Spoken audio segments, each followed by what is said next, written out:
우리가 지난 시간에 이 빌립보서 2장을 통해서 바울의 동역자 디모데에 대해서 우리가 살펴보았습니다. 우리가 너무나 잘 아는 바울의 영적 아들 디모데를 우리가 살펴보면서 디모데는 바울의 그 자리를 탐하거나 또는 바울보다 더 앞서거나 또는 바울을 능가한 자가 아니라 늘 바울 곁에서 아들처럼 늘 보조하고 도와드리고 협력하는 그런 사명을 감당하였습니다. 그렇기 때문에 우리가 지난 시간에 바울은 이 디모데를 지금 빌립보 교회에 보내기를 원하였다, 이렇게 말씀을 나누었습니다. 그런데 오늘 본문은 이제 그러나로 시작합니다. 그러나, 그 말은 디모데를 너희 빌립보 교회도 보내고 싶지만 그러나 또 한 사람을 지금 보내고 싶다, 이렇게 설명을 하고 있는 것입니다. 그것은 바로 우리가 잘 아는 에바브로디도입니다. 에바브로디도를 또한 함께 보내는 것이 필요하다, 이렇게 말하고 있습니다. 오늘 그래서 본문에 나오는 이 에바브로디도의 삶을 통해서 우리 모두가 또한 하나님께 쓰임받는 주님의 동역자들이 되기를 주님의 이름으로 간절히 축원합니다. 우리 한번 좌우분과 인사하실 때 예수님의 동역자가 됩시다, 인사하시기 바랍니다. 예수님의 동역자가 됩시다. 예. 먼저 25절입니다. 우리 다 같이 다시 한번 본문 25절 읽겠습니다. 시작. 그러나 에바브로디도를 너희에게 보내는 것이 필요한 줄로 생각하노니 그는 나의 형제여 함께 수고하고 함께 군사된 자여 너희 사자로 내가 쓸 것을 돕는 자라. 아멘. 오늘 본문에 나오는 이 에바브로디도, 이제 빌립보서 다음에 골로새서인데요. 골로새서에는 또한 골로새 교인들에게 편지하면서 나의 동역자 된 에바브라를 설명하고 있어요. 여기 나오는 에바브라와 오늘 본문에 나오는 에바브로디도는 다른 사람입니다. 그러죠? 바로 에바브로디도는 빌립보 출신의 빌립보 교회의 지도자입니다. 그리고 에바브라는 골로새 교회의 지도자가 되겠지요. 그래서 우리가 구분을 해야 되겠고, 또한 에바브로디도의 이름은 당시 헬라 지역의 여신의 이름인 아프로디테의 사랑을 받는 자, 이런 뜻을 가졌어요. 그래서 이 말은 다시 말하면 매력적인 사람이다, 매력적인 사람이다라고 많이들 종종 쓰이는 그런 이름입니다. 그래서 많은 주경학자들은 이 에바브로디도가 빌립보 출신으로 빌립보 교회에 개종되어서 중직자가 된 자다, 이렇게 설명을 하고 있죠. 왜 그럴까요? 바로 이 에바브로디도의 그 이름이 이교적이기 때문에. 그래서 그가 신앙 안에서 뭐 베드로랄지 바울이랄지 이런 신앙적인 이름이 아니라 아프로디테의 사랑을 받은 자, 그래서 곧 이런 매력적인 사람, 이런 뜻을 가지고 있기 때문에 그의 배경은 출신이나 또한 그런 신앙적인 배경은 이교도였다는 것입니다. 그런 그가 개종을 하여서 이제 빌립보 교회의 중직자의 사명을 감당하게 되더라는 것이죠. 그런데 이 바울은 에바브로디도를 어떻게 칭찬하고 있느냐? 우리 함께 읽은 말씀처럼 나의 형제여 함께 수고한 자여 함께 군사된 자여 필요를 돕는 자라. 왜 이러한 칭찬을 했느냐? 그것을 우리가 말씀을 보니까 쭉 30절에 그는 그리스도의 일로 거의 죽을 뻔했었고 여러분이 나를 위해서 다하지 못하는 봉사를 채우려고 바로 목숨을 아끼지 않은 사람이었기 때문입니다. 목숨을 아끼지 않고 헌신했기 때문에 바울은 이 에바브로디도를 나와 함께 수고한 자여 나의 형제여 함께 군사된 자여 필요를 채우는, 필요를 돕는 자라, 이렇게 말하는 것이죠. 지금 바울은 감옥에 갇혀 있습니다. 그러면서 자기가 사역했던 빌립보 교회의 그 교인들의 그 사역을 돕고 싶은 마음에 이제 디모데를 보내고 또 에바브로디도를 보내길 원하고 있는 것입니다. 그러면서 이제 빌립보 교회에 에바브로디도를 보내야 되겠는데 그만 에바브로디도가 이제 병이 나서 그것도 죽을 병이 걸려서 고통 가운데 있다는 것입니다. 에바브로디도는 방금 말씀한 것처럼 바울의 진정한 형제였다, 이렇게 말하고 있어요. 형제라는 것이 꼭 혈맥, 그러니까 혈연의 관계를 말하는 것이 아니고 우리가 주님 안에서 주님의 보혈의 피로 말미암아 한 그리스도 안에 형제 자매인 것처럼 바울에게 그러한 자였다는 것입니다. 형제라는 말은 당시 그리스도인이라는 말을 대신하는 표현, 그래서 많은 그리스도인들을 형제라 이렇게 표현하고 있어요. 사실 우리가 기독교 여러 직분을 가지고 있기 때문에 이제 우리가 호칭을 가지고 그 그분을 부릅니다. 장로님, 권사님, 집사님. 그런데 사실은 이건 거의 의미 없는 직분이에요. 형제라는 것이죠. 우리는 주님 안에서 한 형제. 그러므로 우리는 주님 안에다 한 형제요, 자매요, 성도인 줄로 믿습니다. 우리가 직분을 떠나서 먼저 성도여야 한다는 것입니다. 직분을 떠나서 먼저 형제요, 자매여야 한다는 것입니다. 그 얼마나 살갑고 따뜻한 이름입니까? 바울은 바로 이 에바브로디도가 중직자인데 그 중직자의 직분을 부르기 전에 먼저 에바브로디도를 나의 형제다 이렇게 불렀다는 것입니다. 그만큼 바울에게 형제와 같은 존재였다는 것입니다. 또한 에바브로디도는 주님의 일에 함께 수고한 자였다. 따라해 봅시다. 함께 수고한 자. 함께라는 말입니다. 그래서 이 바울의 동역자 에바브로디도는 첫째, 교인과 함께하는 동역자였다. 교인과 함께하는 동역자. 나 홀로 사역하는 자가 아니고 동역이 뭐예요? 함께 동자입니다. 함께 주의 일을 감당하는 것입니다. 그러므로 바울은 에바브로디도를 생각할 때에 주님의 일에 함께 수고하였다 이렇게 말하는 것입니다. 성도는 나보다 더 남의 유익을 구해야 할 줄로 믿습니다. 나보다 더 남이 잘 되길 바라야 되는 것입니다. 그것이 성도의 일인 것입니다. 때때로 우리가 주의 일을 하다 보면은 내 이익이 먼저냐 남의 이익이 먼저냐 이럴 때가 있어요. 그럴 때 여러분 우리는 어떻게 해야 됩니까? 내 이익을 포기하고 남의 이익을 우선해야 되는 것이죠.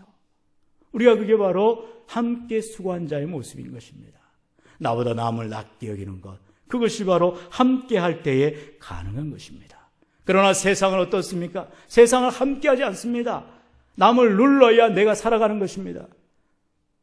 이 세상의 그런 논리와 그런 세상의 경쟁체제 안에서 우리는 그리스도인으로 형제된 삶을 살아가는데 어떻게 해요? 함께 한다는 것입니다. 남을 위해 내가 포기할 줄 알고 남을 위해 좀 더 희생할 줄 알고 남을 위해 좀 더 헌신할 줄 아는 그런 삶이 바로 바울이 에바브로디도를 칭찬하는 주님의 일에 함께 수고한 자다 이런 말이라는 것이죠. 에바브로디도는 또한 바울과 함께 군사된 자였다. 군사된 자. 군사라는 것은 무엇입니까? 자기 사생활에 매는 자가 아니죠.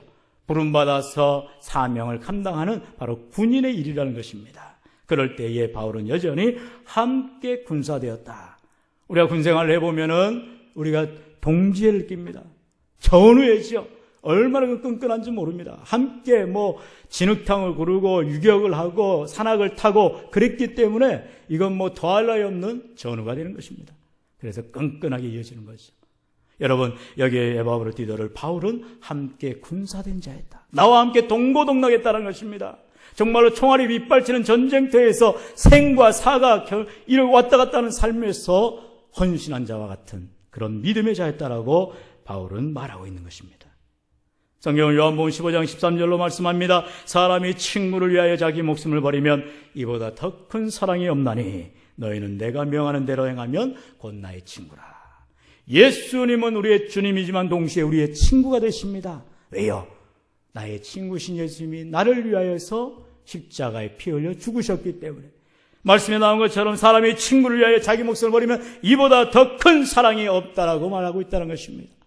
친구를 위하여 헌신하는 것, 그것이 바로 참깨된 군사의 모습이라는 것이죠. 에바브로디도는 이와 같이 바울과 함께 하였고 수고할 뿐만 아니라 함께 군사의 사명, 바로 같은 동역의 일을 감당했다라고 말하고 있습니다. 두 번째로 바울의 동역자 에바브로디도는 어떠한 동역자였는가? 우리 26절의 말씀 같이 읽겠습니다. 시작. 그가 너희 무리를 간절히 사모하고 자기가 병든 것을 너희가 들은 줄을 알고 심히 근심한지라. 아멘. 지금 빌립보 교회에 문제가 생겼어요. 그것은 바로 에바브로디도가 그만 중환병에 걸렸다는 것입니다. 에바브로디도가 중환병, 계속해서 말씀 보면 죽을 병에 걸렸다는 것입니다. 건강한 몸으로 그는 바울을 돕기 위해 로마로 왔지만 지금은 중한 질병에 걸려서 이제 고통 가운데 있다는 것입니다. 그래서 이 빌립보 교인들이 심히 근심하고 있다. 이것은 무엇을 말합니까? 자기의 목숨을, 자기의 병을 돌보지 아니할 정도로 헌신한 것입니다. 그것은 바로 교회와 함께하는 동역자의 모습이었다는 것입니다. 교회의 유익을 위해서, 교회를 위해서 내 건강을 뒷전을 하고 내 삶을 뒷전을 하고 오직 교회를 위해서 헌신하는 동역자, 그가 바로 에바브로디도였다는 것입니다. 여러분, 에바브로디도는 교인들을 향한 사랑과 교인들을 향하는 헌신 때문에 자기의 몸을 돌볼 겨를이 없었어요. 그렇기 때문에 결국 몸져 눕게 되는 이런 중환병에 걸리게 되는 것입니다. 사명을 감당하다 보면은 우리가 육신적으로 피곤하고 육신적으로 낙담이 되고 육신적으로 고통이 다가올 때가 있다는 것입니다. 내가 건강해서 주의를 감당하는 것이 아닙니다. 내가 할 만해서 주의를 감당하는 것이 아닙니다. 때때로 힘이 들고 때로 어려움이 와도 주의를 감당하는 것, 그것이 바로 사명인 줄로 믿으시기 바랍니다. 사명은 내가 원해서 하는 것이 아닙니다.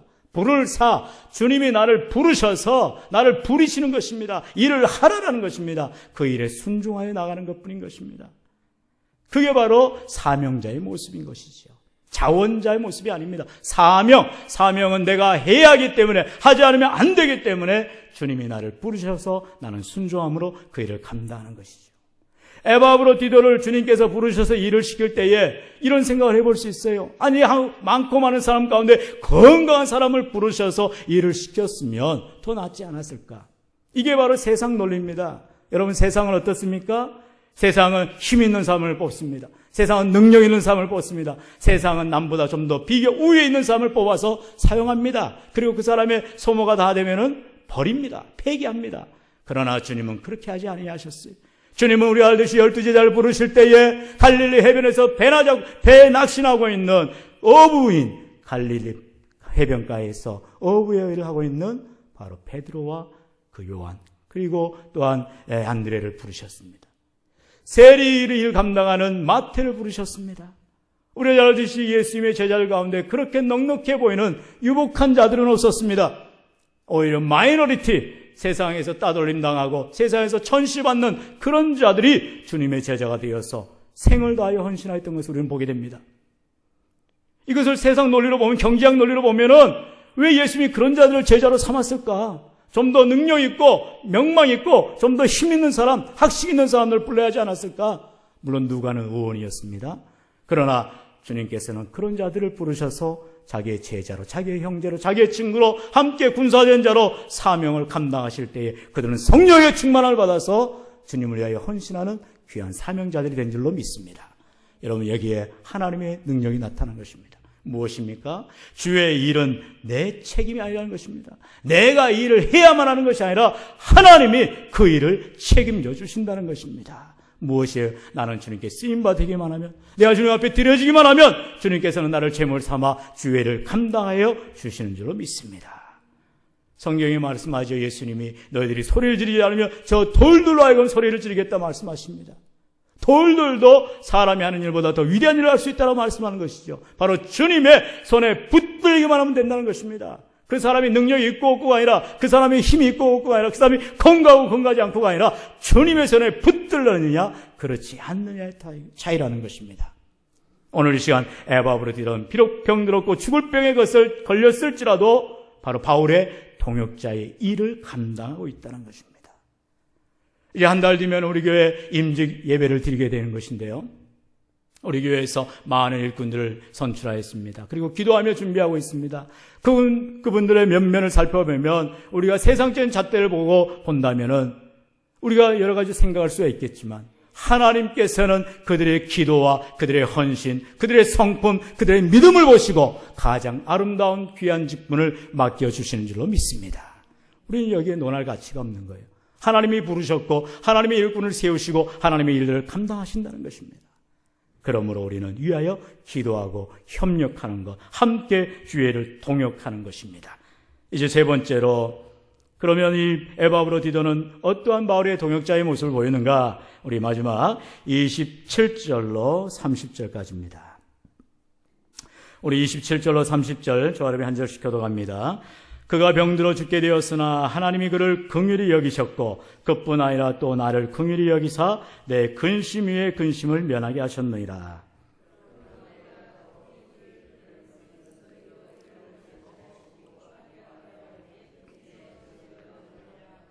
이러므로 너희가 주 안에서 모든 기쁨으로 그를 영접하고 또 이와 같은 자들을 존귀히 여기라. 그가 그리스도의 일을 위하여 죽기에 이르러도 자기 목숨을 돌보지 아니한 것은 나를 섬기는 너희의 일에 부족함을 채우려 함이니라. 아멘. 에바브로디도는 건강하여서 바울이 있는 로마로 보내줬어요. 그리고 이제 나중에 병을 가지게 되어서 죽을 병이 되어서 결국 이제 다시 돌아가야 될 형편이 되었습니다. 그런데 오늘 말씀 하반절에 30절에 보니까 그는 그리스도의 일을 위하여 죽기에 이르러도 자기 목숨을 돌보지 아니하였다. 이렇게 말하고 있습니다. 이것은 무엇입니까? 바로 하나님과 함께하는 동역자의 모습이었던 것입니다. 왜요? 내 힘을 의지하는 것이 아니라 하나님을 의지했기 때문에, 나를 믿었던 것이 아니라 하나님을 믿었기 때문에, 비록 내가 아프고 죽을 병에 걸렸을지라도 이 일을 감당해야 되겠다고 하고 에바브로디도는 믿고 있었던 것입니다. 그래서 주님을 위해서 살아가고 있는 것입니다. 여러분, 다시 말씀드립니다.